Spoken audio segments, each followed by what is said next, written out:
Good morning, everyone. I'm Giles Gherson, President and CEO of the Toronto Region Board of Trade. And before we begin, I would like to acknowledge that the Toronto region was the gathering place for many Indigenous peoples who called this region home. The Mississaugas of the Credit, the Anishinaabe, the Chippewa, the Haudenosaunee, and the Wendat peoples. And today, our region is home to many diverse First Nations, Inuit, and Métis peoples. And the land we're meeting on is covered by Treaty 13 with the Mississaugas of the Credit, a place where the living resources of the land and lakes served as a foundation for shared prosperity for First Nations communities, and that legacy continues to anchor the work we do at the Board of Trade. We're delighted to welcome Minister Solomon here this morning on his 44th day on the job. I think I have that right. My former chair, Young Woo, is here, and he always counts in days, so I thought I should do that. But this is a minister with an ambitious mandate to drive AI and the digital revolution across our economy, which in many ways cuts right to the heart of our mission at the Toronto Region Board of Trade, which is turning around this region's and ultimately Canada's harmful decline in productivity. Several years ago, the board identified our productivity decline as our most serious and economic and business challenge. It's sending billions of Canadian dollars abroad in search of better returns and making it harder to attract domestic and global investment needed here for good jobs and growth.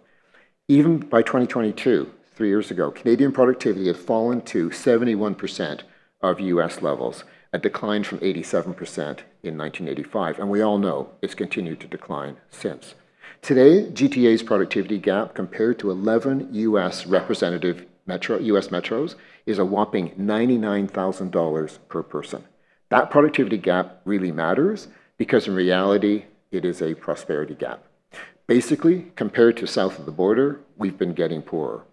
Part of the problem is we're in a high-cost economy in North America, and we need to lower our costs of production to drive growth. In recent years, we've relied heavily on substantially increasing our population to power our businesses. But at the same time, we've seriously slowed our investment in machinery, equipment, and technology.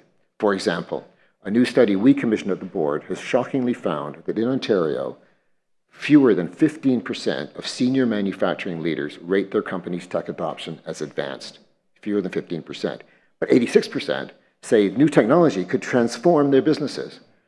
Canadian businesses and their workers need the tools to compete globally with US tariffs. The need to get business costs down has never been greater. So here we are, a global leader in AI research and development in Toronto, and the minister's been at Tech Week and has seen firsthand and already knows firsthand how much is happening here. And Councillor Carroll is here as well. She sees that every day. So great place for developing technology, but we've become a laggard in the adoption and commercialization at scale of advanced technologies. The Prime Minister is calling for the biggest transformation of the economy since the Second World War, which is why he has created this minister's new portfolio, artificial intelligence and digital innovation. And Minister Solomon hasn't lost any time in making his presence felt, especially, as I say, at Toronto Tech Week this week, talking about the need to scale Canadian technology and innovation here at home. And that's what today is all about. So we're thrilled to have Minister Solomon for today's very welcome FedDev Ontario announcement, launching our World Trade Centre Toronto's new AI Business Catalyst. Programs like this are exactly what's needed to jumpstart the path to cost competitiveness for our small and medium-sized businesses. We've seen positive results from our World Trade Centre Toronto's Trade Accelerator program and our Growth Development program, giving SMBs the tools needed to grow and scale in our region and succeed internationally. This new program will allow us to support more small businesses and drive economic growth in Canada's economic heartland. We're very grateful to Minister Solomon for making this program possible. Now to say a few words and introduce the Minister, please join me in a warm welcome to Chi Nguyen, Member of Parliament for Spadina, Harbourfront.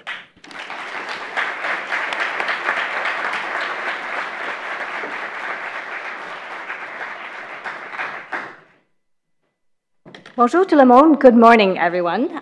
Thank you, Giles, for that very kind introduction. Thank you to the entire team at the Toronto Region Board of Trade. I would be very happy to be here with my friend and colleague, Minister Evan Solomon, the Minister of Artificial Intelligence and Digital Innovation and Minister responsible for FedDev Ontario. It's great to be here during Toronto's Tech Week, a celebration that connects and highlights the incredible tech community across our country.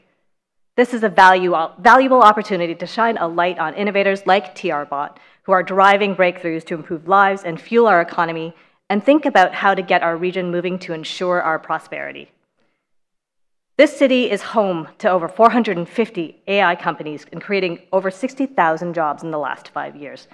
That is due in part to the work of Giles and the team at TRBot. The work they are doing to connect businesses to programs and partners is making Toronto one of the most competitive and sought-after business regions in the world. And now this work is critical in helping companies to adopt AI solutions so they can unlock their full potential, enable innovation, and grow in today's fast-evolving digital economy. With that, I would like to welcome my wonderful colleague, Minister Evan Solomon, to share some great news for Southern Ontario's AI economy. Thank you.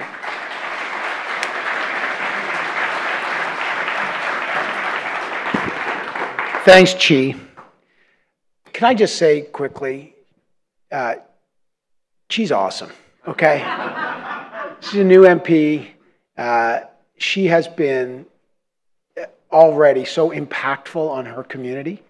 She is brilliant, enthusiastic, effective, results-driven, and just such an incredible asset to the community here, to the government and public service. So I really want to thank you. She is an absolute key leader. Love working with her, and we are supremely lucky to have her as a member of Parliament and as a leader in our community. So thanks, Chi. Bonjour à tous. First of all, it's great to be here. Giles, thank you so much. Giles and I had a little therapy session as former journalists who have gone into politics, and it's a very small group, and it was great to have. I want to welcome the councillor, of course, I was with the mayor last night at Pride. This shows how all levels of government are working really closely together with community leaders. I want to thank all of you for being here because this is really, really important. Toronto Tech Week, I have to now constrain my enthusiasm because in my former job, there may be an adjective that I'm no longer allowed to use. Toronto Tech Week is awesome. Okay, can you give this a hand, please? Like, it is incredible. You know, governments look to solve problems, and this was like wandering through a hothouse of innovation, where new jobs, new innovators, uncorking the potential in our country and this region in particular. We will get to the reality that we are on the front lines of a crisis, and we are. And we're not going to sugarcoat it. But I can tell you, I felt yesterday like touring an army and recognizing that, yeah, we're in a crisis, but this is the landing crew, this group of innovators, this group of companies that are on the ground here in Toronto are blowing our minds and are building the economy of the future. So it's absolutely key. Giles mentioned it's the 44th day. It is true. The Prime Minister is very ambitious. He sends his regards. He gave me 45 days to solve the productivity crisis. So that's why this announcement is so important, because I should make the deadline. Look, we are about celebrating Canada's momentum and recognizing organizations like the board, which has done incredible work to make sure that we are not just reacting to technological change, but we are driving it. This is one of those moments, whether you're either the bulldozer or the road, and welcome to jumping into the bulldozer seat here, which is absolutely key. AI is not just a tool, it's a revolution. We know this. We are in a Gutenberg moment here, right? It is a transformative moment. We have to recognize it. On one hand, it also creates massive opportunities, the likes of which we have not seen. It will unlock growth. It is going to fuel innovation. We were just at an incredible function this morning, looking at a Canadian company that has developed a system to recognize cancer on the skin more than 10 times faster. So cutting down wait times for a dermatologist from like 45 days to 3. Right? Like incredible innovation, transformative innovation. That leads to productivity that Giles talks about, and driving, not productivity that leads to job growth, productivity that leads to prosperity. When we adopt AI solutions across the country, we are empowering our citizens. And we are a nation of innovators to be more productive. And many of our leading companies, some of our banks, they're adopting AI and getting the productivity gains. But for small, medium-sized enterprises, those are, by the way, let's just define that. Those are companies under 500 people. That's about 99% of our economy. So this is what we got to focus on. And as Giles said, we've got barriers in terms of using this technology for a purpose. And there's lots of reasons why, and we can diagnose those later. But if we're going to lead the innovation race, we've got to support the people driving it, which is why our government is making strategic investments in businesses and organizations like the board and entrepreneurs and bold leaders who are not just innovating and researching, but driving the adoption of AI to power economic growth.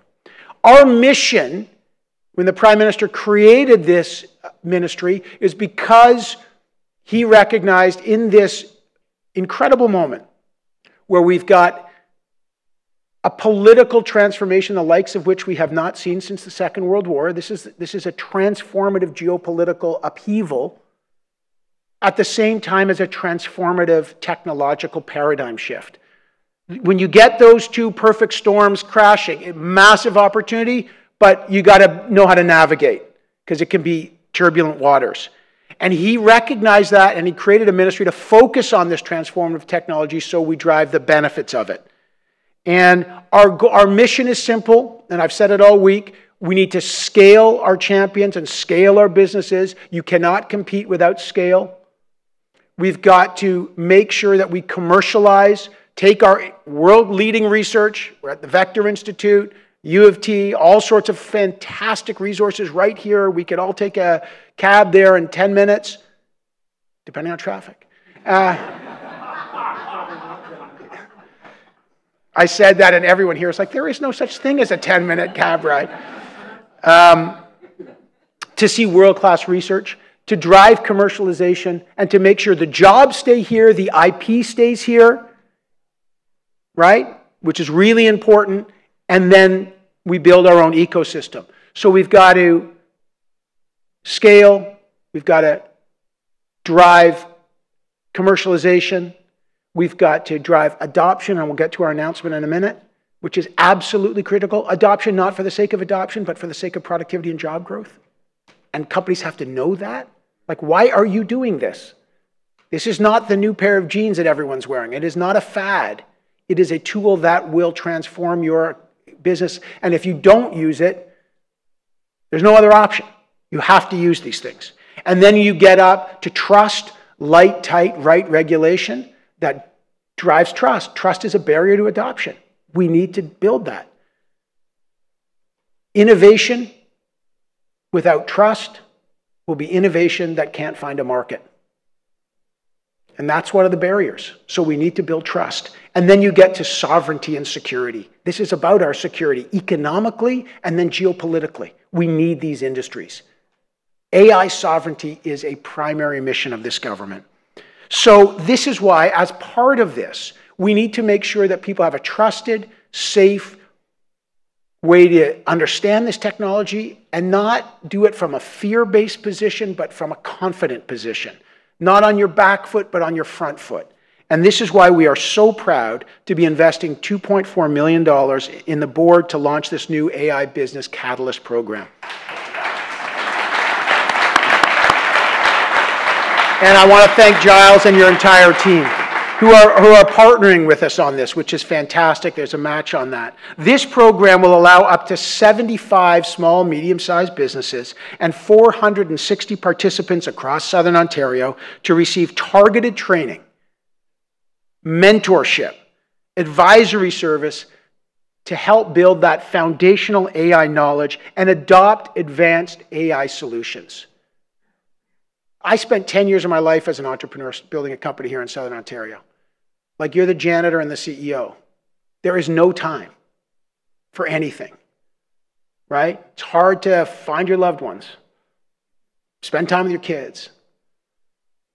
You spent a day when you had to fire one of your best friends who worked with you at a Starbucks, no longer working. Money's running out. Tariffs are coming. Like being an entrepreneur is hard. And then you say, by the way, carve out time to figure out a new technology when you're trying to figure out what the end of the month is like. So we need to help these companies do that by giving a road. And I cannot thank the board enough for recognizing how essential it is to plow that road for these very busy companies. So thank you again for that. I think that's fantastic. These technologies will help drive productivity, innovation, and keep us all competitive. It's a clear example of when government, industry, and innovators come together, real things can get done. Practical things, results-driven things. So our government is committed to scaling the AI industry, as I said, championing the leaders, driving adoption, fueling economic growth, and helping build a more secure, competitive digital future. So to Giles and your team, thank you. And the board, I congratulate you. One other shout out here to Nancy Gardner, who hates when I do this. So it deeply incentivizes my ability to call out her and her team. She runs our FedDev team. Federal Development Southern Ontario is part of our regional development agencies. These are absolutely, and I'm the minister of that, and I'm honored to do it. Their team is on the ground doing what governments, federal governments have a problem listening quickly and adopting ideas. The regional development agencies and Nancy's remarkable team, and you'll meet them, they are incredible people, are in touch with hundreds and hundreds of innovators. We invest over $200 million in small, medium-sized businesses and communities. Over 60% of the investments, by the way, are investments that are interest-free, repayable loans, and they get repaid back at 98% rate. That means they're identifying killer companies that are scaling growth, and that is a wise investment. And that kind of support gives the federal government the data of who needs it. And working with the board on the ground and the federal development agencies, that is where governments are great. Real-time data, real-time contributions, and knowledge of what the ground is so governments can then use our other options, our tools, our policy tools, our procurement tools, right? And we talked about the city and the province and the government using our tools in procurement to develop our own businesses. Buy Canadian, support Canadian, be Canadian. That's our motto. So I just want to say thank you. We are delighted to do this. We're ensuring Canada stays ahead. And thank you all for coming. What a great pleasure.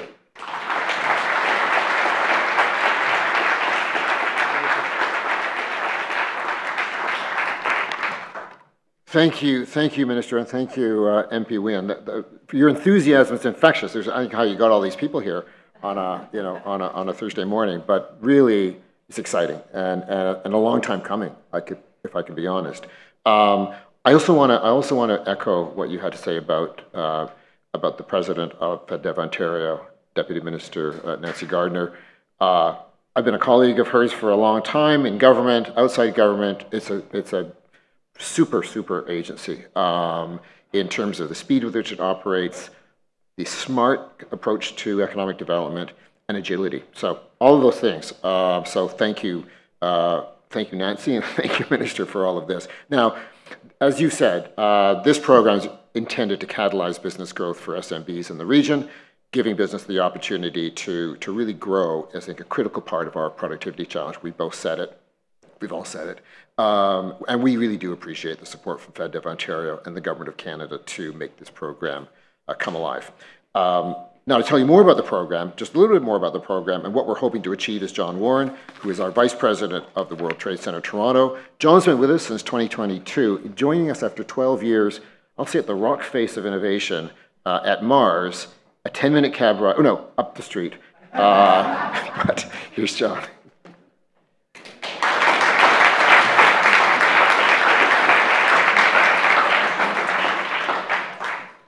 Thank you, Giles. Thank you, Minister. Thank you, MP Nguyen. And thank you, Nancy. Good morning, everyone. I'm John Warren. I'm the VP at the World Trade Center Toronto. We are the board's small business and programming arm. And last year alone, we worked with about 1,000 small businesses across Ontario on trade and growth strategies. I am so excited to share this launch with you. For me, this moment is in some ways a return to my roots, at a time when I was obsessed about technology adoption. My very first job out of business school in 1992, I was a manager at the Research Institute. We were building software. It was built on top of a major research program, and we were trying to sell it to businesses and consumers. This is 1992, people, just in case you missed it. This is floppy disks, pre-email, pre-internet. Some of you may not even know that reality. Anyway, I had majored in marketing. In 1992, the prevailing theories on marketing management were based on how to sell toothpaste and soap, not technology. It was a pretty brutal experience. I even called my marketing prof and complained that nothing he'd taught me actually worked. He agreed. Somehow we found a way through. But the lessons since, they have followed me like a red thread through my career, and I still obsess about technology adoption, and that's part of why I'm so excited about this program here. Now, we can't talk about technology adoptions without talking about the context and considering how it is for our small businesses today. And let's face it, it's not easy to run a small business in Canada today. Post-COVID inflation, supply chain disruption, trade uncertainty. For most small businesses, just staying afloat is the daily priority. And in that context, and the minister addressed this, taking time out of the office for anything can feel frivolous. Never mind stepping out for a technology that's still evolving rapidly and may seem kind of abstract. Except AI is already a reality. It's a powerful tool, one that is already driving business results across the globe. ChatGPT alone has over 200 million average daily users, and that is just reflecting a small portion of AI's potential. So the question for business leader isn't if it matters, it's how can I get started? Let me illustrate through 3 numbers for you. 6.1%, that's how many Canadian companies are currently actively using AI to deliver goods and services. 27%, that's how many are using AI tools and don't even know it. And 69%, that's how many say they haven't found a real business case. That gap is our opportunity, and that's why we need this program today. Our research revealed that 48.6% of companies fall into what we call the pragmatic implementer category. These are SMB leaders who understand that AI can solve important business problems, and they're ready to act. They just need a clear path forward. They're willing to lead and to carve out the resources to get going. They want practical solutions that they can implement in 3 to 6 months with measurable returns, because that is what the business dictates today. Our goal is that every participant will walk away with one implemented AI solution, tested, measured, and ready to build on.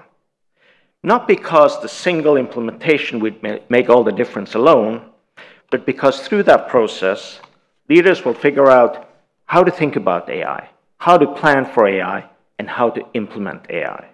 Because that experience is something that will last, and that will make an impact at the office after this program is long gone. Just 2 weeks ago, I was at Vivatech in Paris. It's Europe's largest tech show, 180,000 people, and not nearly enough AC. Canada was honored as the country of the year. The minister was there, President Macron was there, and so were 170 Canadian AI companies from 7 provinces, with solutions solving key problems in HR, marketing, robotics, health, climate tech, and more. And you know what struck me? So many of them have solutions that our SMBs need every day. Canada has the talent, and we have the tech right here. What we need is a bridge from Canadian innovation to local implementation. This program will be that bridge. You know, first they said, it takes a village to raise a child. Then they said, it takes a village to build a startup. Well, I say, it takes a village to launch a program like this. So to our partners at FedDev Ontario, to organizations like VentureLab, Mars, Communitech, to Vector, Engine, Scale AI, to our sister chambers, and to our contributors at CGI and Google, to every partner who contributes to the board and this program, we are humbled and we're grateful to work with you. And we look forward to celebrate our joint successes going forward. And to those of you who still want to get involved, this particular village still has room.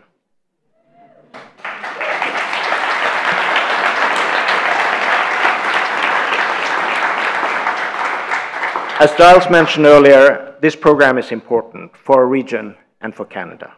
We're both thankful for the opportunity, and we're excited to get going.